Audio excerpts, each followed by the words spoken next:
1년 만에 일본을 찾은 여야 의원들이 2박 3일간의 일정을 마치고 귀국길에 올랐습니다.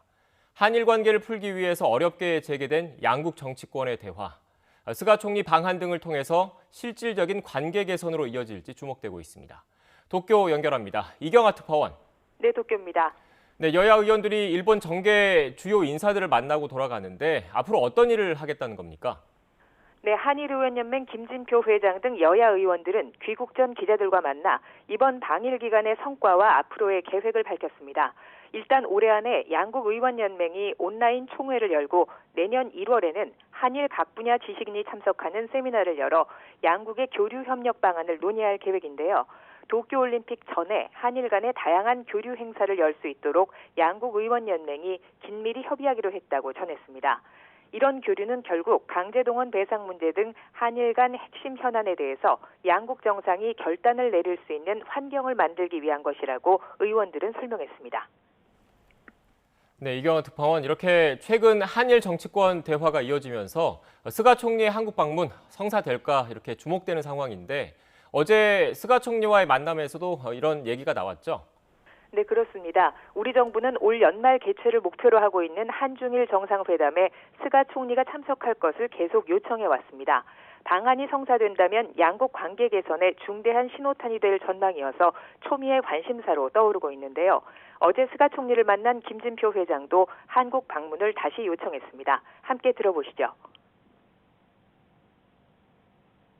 한국이 징용공 문제에 대해서 좀 진전된 입장을 제시해 줬으면 좋겠다는 얘기를 거듭 얘기하셔서 그 문제는 우리 청와대에 전달을 하겠다는 말씀을 드렸고요.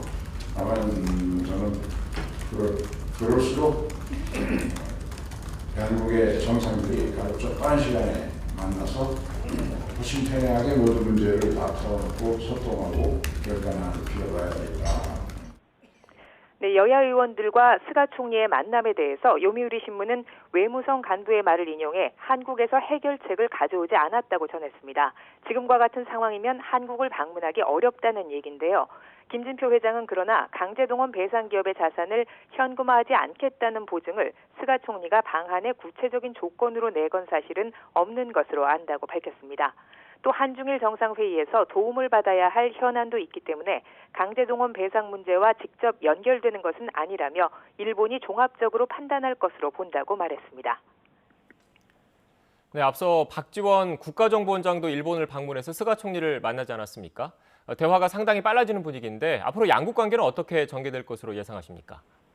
네, 악화한 양국 관계와 코로나19 확산 속에서 어렵게 일본을 찾은 여야 의원들이 대화 분위기를 이끌어낸 점은 의의가 있습니다. 윤호중 더불어민주당 의원은 이번 방일 기간 일본 정계 인사들을 만나면서 지난해와는 분위기가 달라진 점을 느꼈다고 밝히기도 했습니다.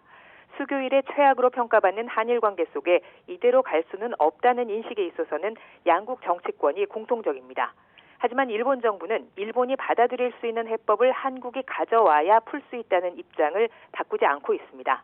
한일 양국 간의 관계 개선과 구체적인 방식을 놓고 온도 차이가 여전히 존재하는 상황입니다. 우리 정부는 양국 정상의 정치적 결단을 통해 주요 현안을 일괄 타결하는 방안이 바람직하지만 양측 이견이 큰 만큼 도쿄올림픽 전에 가능한 것부터 풀 수 있기를 기대하고 있습니다. 핵심 현안에 대해서 한일 외교당국은 물밑에서 계속 협의를 이어가고 있는데요. 어떤 결과를 만들어낼지는 좀 더 시간을 갖고 지켜봐야 할 것으로 보입니다. 지금까지 도쿄에서 YTN 이경아입니다.